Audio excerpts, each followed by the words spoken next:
masa sekarang ini setiap orang pasti punya benda ini. Tua, muda, laki-laki, perempuan, semua punya benda bernama gadget atau handphone, termasuk saya tentunya. Kalau handphone ketinggalan saat kita pergi, pasti dibela-belain untuk balik lagi untuk ambil handphone itu. Dulu fungsinya, handphone ini hanya untuk SMS atau telepon, tapi sekarang berkembang. Bisa buat chatting, bisa buat browsing, bisa juga buat belanja online. Semua tinggal klik. Dan ada satu aktivitas lain yang sering dilakukan oleh generasi milenial dengan handphone, yaitu ngepoin orang. Dan kalau kita udah ngepoin orang, FBI atau CIA pun lewat. Jujur, pernah kan ngepoin orang? Lalu bagaimana Islam memandang tentang gadget? Karena memang tentang gadget ini tidak ada di zaman Rasul. Belum ada handphone ataupun tablet canggih. Pada dasarnya di dalam Islam, setiap hal yang berhubungan dengan muamalah atau aktivitas keduniaan itu diperbolehkan asalkan tidak ada larangan dalam Al-Quran ataupun Al-Hadis. Namun memang yang seringkali menjadi masalah adalah kita sering lupa waktu dan lupa ibadah karena urusan gadget. Contoh, setiap kali kita bangun pagi, yang pertama kali dicari pasti handphone. Bukannya ambil air wudhu lalu sholat subuh. Atau kalau kita disuruh untuk ngaji 5 menit aja, alasannya banyak banget. Tapi kalau main Facebook, main Instagram, main Twitter, berjam-jam pun dijabani. Padahal Allah telah menekankan tentang pentingnya waktu dalam surat Al-Asr ayat 1-3. Bismillahirrahmanirrahim. Wal 'asri innal insana lafi khusrin illal ladzina amanu wa 'amilus solihati wa tawassaw bil haqqi wa tawassaw bis sabr. Surat Al-Asr ini amazing, singkat, padat, jelas, dan tepat sasaran.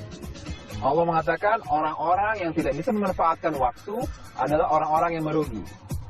Makanya orang-orang Barat memaknai waktu sebagai uang, sangat berharga.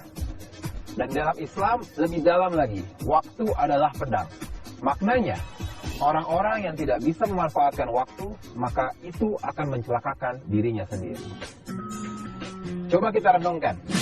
Berapa banyak waktu kita yang habis hanya untuk ngepoin Instagram orang, foto selfie berbagai angle, lihat tips kecantikan di YouTube dibanding baca Al-Quran. Kira-kira nih, kalau nanti malaikat mungkar dan nakir datang ke alam kubur kita, yang ditanyakan itu tentang sholat kita kah? Atau tentang jumlah followers di Instagram? Tidak akan ada yang bisa menolong kita di alam kubur. Hanya kita dan amal kita. Baik itu orang tua, apalagi teman-teman di pet. Nah sekarang teman-teman sudah tahu tentang pentingnya atur waktu. Namun seringkali kita lebih senang mengejar kenikmatan duniawi dibanding kenikmatan akhirat. Kita lebih senang menghabiskan 10 juta hanya untuk membeli gadget terbaru dibanding untuk bersedekah. Padahal Rasulullah telah bersabda, that perfectly describes our condition right now.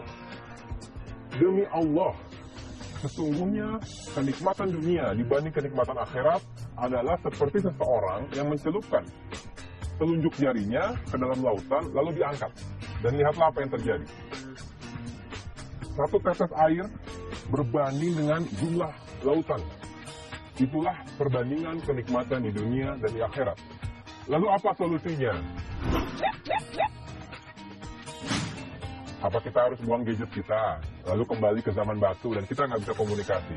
Saya juga yakin teman-teman nggak bakal mau ngelakuin itu, dan saya pun tidak menyarankan itu. Yang saya katakan adalah kita harus lebih pandai dan bijak dalam menggunakan waktu. Jangan sampai waktu kita satu hari penuh habis hanya untuk hal-hal yang tidak bermanfaat. Lebih baik kita menghabiskan waktu untuk tadarus, untuk berbuat kebaikan, untuk sholat tarawih, untuk sholat malam, dan berbagai kebaikan lainnya. Dibanding menghabiskan waktu untuk ngepoin Instagram orang, untuk ngeliatin Facebook orang. Saya yakin insya Allah jika itu yang dilakukan, maka kita akan termasuk orang-orang yang beruntung. Dan membawa banyak keberkahan bagi kita semua. Sekian, wabillahi taufiq wal hidayah. Wassalamualaikum warahmatullahi wabarakatuh.